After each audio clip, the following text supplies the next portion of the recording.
டே, உன்னோட நண்பன் யாருன்னு நீ சொல்கிறா, நீ யாருன்னு நான் சொல்கிறேன்.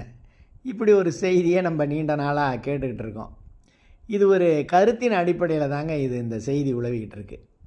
பார்த்தோம்னா இப்போ திருமண வீடுகளில் பார்த்தோம்னா அந்த முதல் நாள் இரவே அந்த விருந்தினர்கள் வந்து அங்கே சேருவாங்க. அந்த இரவு அங்கே ஒரு கல்யாண மண்டபமோ மற்ற ஒரு விடுதிகளோ இங்கே அப்படி தங்கியிருக்கும் பொழுது இந்த யார் சேர்றாங்கன்னு பார்த்தோம்னா அந்த சீட் ஆடுற ஒரு கூட்டம் இருக்கும். அந்த கூட்டத்தில் போய் ஒரு 4-5 பேர் சேர்ந்து அங்கே உட்காந்துக்குவான்.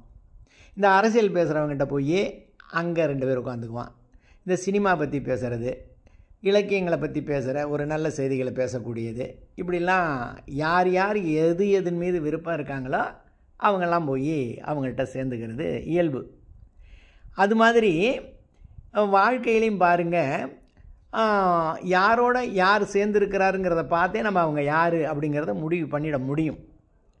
இதெல்லாம் மையமாக வச்சு தான் நம்ம ஔவையார் ஒரு கருத்தை சொல்லி ஒரு வெண்பா எழுதியிருக்காங்க. அந்த கருத்து என்னவா வருதுன்னு கேட்டிங்கன்னா, இந்த அன்னப்பறவை இருக்கு இல்லைங்க, அது பறந்து வந்துக்கிட்டே இருக்குமா. வந்து இறக்கை வலித்தாலும் சரி, அது வேறு அசுத்தமான இடங்கள்லாம் கீழே இறங்கிடாது.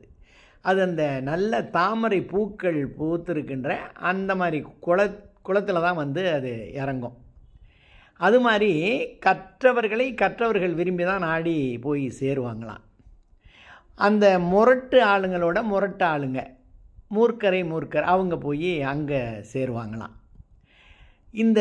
எப்படி இந்த அன்னப்பறவை நல்ல தாமரை குளத்தில் வந்து இறங்குச்சோ, அது மாதிரி இந்த கழுகெல்லாம் என்ன பண்ணோம், அந்த சுடுகாடு இடுகாடு போன்ற இடங்களில் இந்த செத்து போய் கிடக்கிற பிணங்களை தேடிக்கிட்டு போய் அது விரும்பி உண்டு. அது ஒரு மகிழ்ச்சியாக அது இருக்கும். பாருங்கள், யாருக்கு என்னென்ன இயல்போ அவங்க அங்கே தான் இருப்பாங்க. இதை மையமாக வச்சு அம்மா எழுதுகிறாங்க பாருங்கள். நற்றாமரை கயத்தில் நல் அன்னம் சேர்ந்தார்போல் கற்றாரே காமுறுவர் கற்பிலா மூர்க்கர் முகப்பர் முதுகாட்டில் காக்கை உகுக்கும் பிணம் அப்படின்னு ஒரு வெண்பாவை எழுதியிருக்காங்க. இதில் இந்த கயம்ங்கிறது குளங்க. நற்றாமரை கயம்னா நல்ல தாமரை பூத்திருக்கின்ற குளம். அந்த இலக்கிய சொல்ல அது அப்படி வருது. இது மாதிரி அரும்பெரும் கருத்துக்கள்லாம் இந்த இலக்கியங்களில் நிறைய பதிந்து கிடக்கு. இதையெல்லாம் நம்ம தேடி படிக்கணும். அந்த வெண்பாக்கள் பாடல்கள் என்ன பொருள் சொல்லுதுங்கிறத நம்ம மனதால் உணரணும். வாழ்க்கையில் அதை கடைபிடிக்கணுங்க. அன்போடு உங்கள் திருக்குறள் புண்ணியமூர்த்தி, கும்பகோணம். வணக்கம்.